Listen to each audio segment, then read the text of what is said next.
Hi friends, நீங்கள் சேனலுக்கு புதுசாக இருந்தால் சப்ஸ்கிரைப் பண்ணிடுங்க.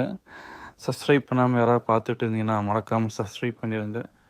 ஸோ நம்ம எதிர்பார்த்தது போலவே தென்கோடி மாவட்டங்களில் 4 நாட்கள் மழை பெய்யும் என்று சொல்லியிருந்தோம்.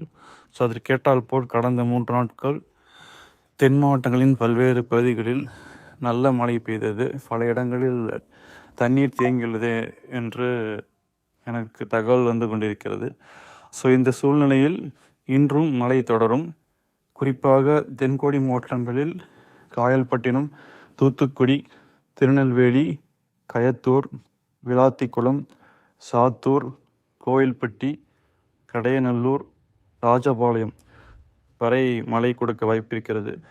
ஸோ இந்த பகுதியில் இருக்கக்கூடிய மக்கள் பாதுகாப்பாக இருக்கும். ஸோ ஏன் நான் சொல்கிறேன்னா, அங்கே ஆல்ரெடி நிறைய இடங்களில் வந்து தண்ணீர் தேங்கியிருக்கும். ஸோ இந்த சூழ்நிலையில் இன்றும் மழை தொடர்றதுனால பல இடங்களில் இன்னும் தண்ணீருடைய அளவு வந்து அதிகமாகும். ஸோ இந்த மழை வந்து பொறுத்த வரைக்கும் கனமழையிலேருந்து அதிக கனமழை வரைக்கும் கொடுக்க வாய்ப்பு இருக்குது. ஸோ மக்கள் பாதுகாப்பாக இருக்கும்.